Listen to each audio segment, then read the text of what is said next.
غریبی میں پیدا ہونے والی مجبوریوں کے سائے میں پلنے والی، شہرت کی بلندیوں تک پہنچنے والی اور پھر اپنی ہی تنہائی میں گر کر دنیا سے رخصت ہونے والی۔ یہ کہانی ہے بھارتی سینما کی اس اداکارہ کی جسے دنیا نے ٹریجڈی کوئین کا نام دیا۔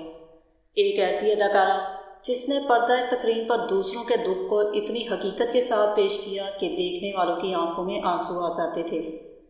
لیکن حیرت کی بات یہ ہے کہ جس عورت نے کروڑوں لوگوں کو محبت، جدائی اور درد کا مطلب سمجھایا، وہ خود اپنی زندگی میں محبت اور سکون کے لیے ترستی رہی۔ یہ کہانی ہے مینا کماری کی، ایک ایسی بچی کی جس کے والد کے پاس اس کی پیدائش کے وقت ہسپتال کا خرچہ ادا کرنے تک کے پیسے نہیں تھے، ایک ایسی بچی کی جس کے بارے میں کہا جاتا ہے کہ اس کے والد اسے ایک وقت یتیم خانے کے باہر چھوڑ آئے تھے، اور پھر یہی بچی بڑی ہو کر بھارتی فلم انڈسٹری کی ان عظیم ترین اداکاراؤں میں شامل تھی جنہیں آج بھی لوگ بھول نہیں سکے۔ مینا کماری کی زندگی صرف کامیابیوں کی کہانی نہیں تھی، اس کے پیچھے غربت تھی، مجبوری تھی، ٹوٹا ہوا رشتہ تھا، تنہائی تھی، اور وہ درد تھا جسے شاید مینا کماری نے اپنی آخری سانس تک اپنے اندر چھپا کر رکھا۔ تو آخر وہ کون سی زندگی تھی جس نے ایک معصوم بچی کو ٹریجڈی کوئین بنا دیا؟ آئیے جانتے ہیں مینا کماری کی زندگی کی وہ کہانی جس کے کئی پہلو آج بھی لوگوں کو حیران کر دیتے ہیں۔ 1 اگست 1933 کو ممبئی میں ایک عام سے گھرانے میں ایک بچی نے جنم لیا۔ اس بچی کا نام مہجبی بانو رکھا گیا، جو آگے چل کر دنیا بھر میں مینا کماری کے نام سے مشہور ہوئی۔ ان کے والد علی بخش تھیٹر سے وابستہ تھے اور موسیقی بھی کرتے تھے، جبکہ ان کی والدہ اقبال بیگم خود بھی اداکاری اور رقص کے شعبے سے تعلق رکھتی تھی، لیکن گھر کے مالی حالات انتہائی خراب تھے۔ رپورٹس کے مطابق مینا کماری کی پیدائش کے وقت خاندان کے پاس ہسپتال کا بل ادا کرنے تک کے پیسے موجود نہیں تھے۔ غربت کا اندازہ اس بات سے لگایا جاتا ہے کہ مینا کی پیدائش کے بعد ان کے والد اتنے پریشان تھے کہ انہوں نے بچی کو کچھ وقت کے لیے ایک مسلم یتیم خانے کے باہر چھوڑ دیا تھا، تاہم بعد میں ان کی والدہ کے آنسو اور جذبات کو دیکھ کر وہ مینا کو واپس گھر لے آئے۔ شاید کسی کو اس وقت اندازہ نہیں تھا کہ جس بچی کو حالات نے ایک لمحے کے لیے گھر سے دور کر دیا تھا، وہی ایک دن لاکھوں دلوں کا گھر بن جائے گی۔ لیکن مینا کماری کا بچپن عام بچوں جیسا نہیں تھا۔ وہ عمر جس میں بچے کھیلتے ہیں، اسکول جاتے ہیں اور اپنے خوابوں کے بارے میں سوچتے ہیں، مینا کماری اس عمر میں کیمرے کے سامنے کھڑی ہو چکی تھی۔ صرف چند سال کی عمر میں فلمی دنیا میں قدم رکھا۔ مالی مجبوریوں نے مینا کماری کو بہت کم عمری میں فلمی دنیا میں دھکیل دیا۔ صرف 6 سال کی عمر میں انہوں نے بطور چائلڈ آرٹسٹ کام شروع کیا۔ اس زمانے میں انہیں بیبی مینا کماری کے نام سے جانا جاتا تھا۔ ان کی ابتدائی فلموں میں لیزر فیس بھی شامل تھی، جو 1939 میں ریلیز ہوئی۔ کہا جاتا ہے کہ اس فلم کے لیے انہیں صرف 2500 روپے معاوضہ ملا تھا۔ سوچئے، جس بچی کا بچپن چند روپے کمانے کی جدوجہد میں گزر رہا تھا، وہی بچی چند سال بعد لاکھوں روپے کمانے والی سٹار بننے والی تھی۔ لیکن شہرت کی اس منزل تک پہنچنے کے لیے مینا کماری کو بہت کچھ برداشت کرنا پڑا۔ اسٹوڈیوز کی روشنیاں ان کے لیے کھیل کا میدان نہیں تھی، وہ ان کی زندگی کی ضرورت تھی، اور یوں بچپن آہستہ آہستہ گزرتا گیا۔ مہجبی بانو مینا کماری بنتی چلی گئی۔ وقت گزرتا گیا اور مینا کماری نے بطور چائلڈ آرٹسٹ کام کرنے کے بعد بڑے کرداروں کی طرف قدم بڑھایا۔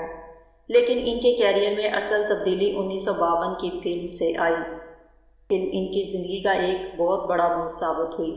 مینا کماری کی اداکاری کو زبردست پذیرائی ملی اور وہ دیکھتے ہی دیکھتے ایک بڑی اداکارہ کے طور پر سامنے آ گئی۔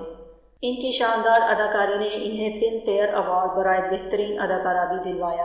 اب وہ صرف ایک اداکارہ نہیں رہی تھی، وہ ایک سٹار بن چکی تھی۔ 1953 میں پری نیتا میں بھی ان کی اداکاری کو بے حد پسند کیا گیا۔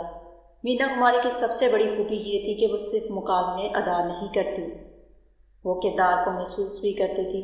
ان کے چہرے کے تاثرات، ان کی آنکھوں کی اداسی اور ان کی آواز میں چھپا درد، سب کچھ مل کر کردار کو زندہ کر دیتا تھا۔ پھر 1960 میں دل اپنا اور پریت پرائی آئی، جس میں انہوں نے ایک نرس کا کردار ادا کیا جو محبت اور فرض کے درمیان الجھ جاتی ہے۔ یہ کردار بھی ان کے یادگار کرداروں میں شمار ہوا، لیکن ابھی ان کی زندگی اور اداکاری کا سب سے بڑا مرحلہ آنا باقی تھا۔ صاحب بی بی اور غلام وہ کردار جس نے تاریخ رقم کر دی۔ 1962 میں ریلیز ہونے والی فلم صاحب بی بی اور غلام مینا کماری کے کیریئر کی سب سے یادگار فلموں میں شامل ہے۔ اس فلم میں انہوں نے چھوٹی بہو کا کردار ادا کیا، ایک ایسی عورت جو اپنے شوہر کی توجہ اور محبت حاصل کرنے کے لیے شراب نوشی تک کا سہارا لینے لگتی ہے۔ مینا کماری نے اس کردار میں جو درد، تنہائی اور بے بسی دکھائی وہ دیکھنے والوں کے دل میں اتر گئے۔ لوگ فلم دیکھ رہے تھے لیکن انہیں ایسا محسوس ہوتا تھا جیسے وہ کسی کردار کو نہیں بلکہ ایک حقیقی عورت کو ٹوٹتے ہوئے دیکھ رہے ہوں۔ اس فلم پر مینا کماری کو بہترین اداکارہ کا فلم فیئر ایوارڈ بھی ملا، اور پھر ان کے ایوارڈ کا سلسلہ ایسا چلا کہ وہ بھارتی سینما کی تاریخ میں ایک منفرد مقام حاصل کر گئے۔ انہوں نے مسلسل 3 سال 1962، 63 اور 64 میں بہترین اداکارہ کا فلم فیئر ایوارڈ جیتا۔ یہ ایک غیر معمولی کامیابی تھی، اور 1963 میں تو ایک ایسا واقعہ بھی پیش آیا جس نے ان کی اداکاری کی صلاحیت کا اندازہ دنیا کو کرا دیا۔ بہترین اداکارہ کی تینوں نامزدگیاں انہی کی فلموں سے تھیں، بندنی، میں چپ رہوں گی اور دل ایک مندر، یعنی ایک ہی سال میں بہترین اداکارہ کے 3 ممکنہ انتخاب، اور تینوں میں مینا کماری کا نام۔ یہ وہ دور تھا جب مینا کماری کا شمار بھارتی سینما کی سب سے بڑی اداکاروں میں ہونے لگا تھا۔ شہرت بڑھتی گئی مگر ذاتی زندگی بکھرتی گئی۔ ایک طرف مینا کماری کے کیریئر کا سورج پوری آب و تاب سے چمک رہا تھا تو دوسری طرف ان کی ذاتی زندگی میں اندھیرا بڑھتا جا رہا تھا۔ مینا کماری نے فلم ڈائریکٹر کمال امروہی سے شادی کی۔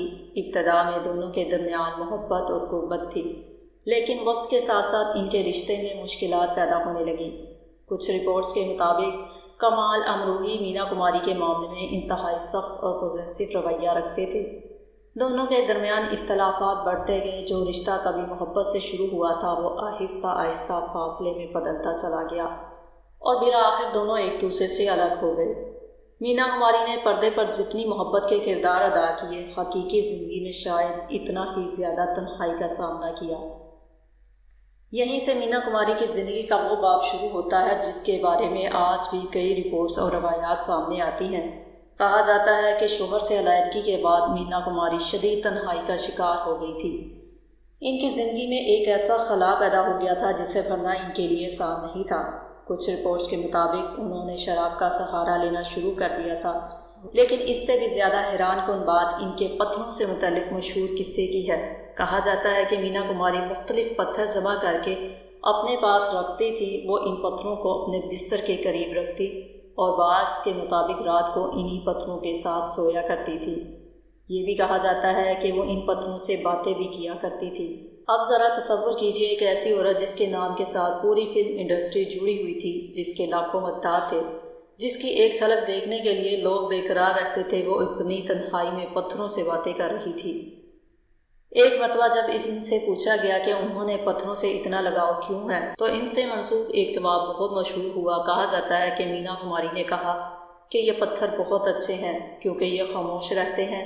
جب میں ہنستی ہوں تو یہ میرے ساتھ ہنستے ہیں، جب میں روتی ہوں تو یہ میرے ساتھ روتے ہیں، اور جب انہیں میں ڈانٹتی ہوں تو یہ بھی خاموش رہتے ہیں۔ یہ الفاظ اگر واقعی اس کیفیت میں کہے گئے تھے تو شاید ان میں مینا کماری کی پوری زندگی کا درد چھپا ہوا تھا، کیونکہ بعض اوقات انسان کے پاس دنیا تو بہت ہوتی ہے لیکن اپنا کہنے والا کوئی نہیں ہوتا۔ ٹریجڈی کوئین کیوں کہا گیا ان کو؟ مینا کماری نے اپنی فلموں میں اکثر ایسی عورتوں کے کردار ادا کیے جو محبت، جدائی، بے وفائی، تنہائی اور قربانی کا شکار ہوتی تھی۔ شاید اسی لیے انہیں ٹریجڈی کوئین کہا جانے لگا۔ لیکن ان کی زندگی کو دیکھیں تو ایسا محسوس ہوتا ہے کہ وہ صرف پردے پر ہی المیہ کردار ادا نہیں کر رہی تھی، بلکہ ان کی پوری زندگی بھی ایک المیہ داستان بنتی جا رہی تھی۔ کاجل میں ان کی اداکاری نے شائقین کو متاثر کیا۔ پھول اور پتھر میں دھرمیندر کے ساتھ ان کی جوڑی کو بھی پسند کیا گیا۔ وہ ہر کردار میں ایک نیا رنگ لے کر آتی تھی۔ کبھی وہ محبت میں ڈوبی ہوئی عورت بنی، کبھی بے وفائی کا شکار، کبھی ایک مجبور بیوی، اور کبھی ایسی عورت جو اپنی زندگی کے فیصلوں سے لڑ رہی تھی۔ لیکن شاید سب سے زیادہ حیران کن بات یہ تھی کہ وہ دوسروں کے کرداروں میں جو درد دکھاتی تھی وہ درد کہیں نہ کہیں ان کی اپنی زندگی سے بھی جڑا ہوا محسوس ہوتا تھا۔ شہرت کی بلندیوں کے باوجود مینا کماری کی صحت آہستہ آہستہ خراب ہوتی گئی۔ ان کے بارے میں بتایا جاتا ہے وہ ضرورت سے زیادہ شراب نوشی کی وجہ سے جگر کی بیماری کا شکار ہو گئی تھی۔ ایک طرف ان کا جسم کمزور ہو رہا تھا اور دوسری طرف ان کا فلمی مقام مسلسل بلند تھا، اور یہ زندگی کا عجیب تضاد تھا۔ دنیا انہیں ایک کامیاب، خوبصورت اور رزین اداکارہ کے طور پر دیکھ رہی تھی،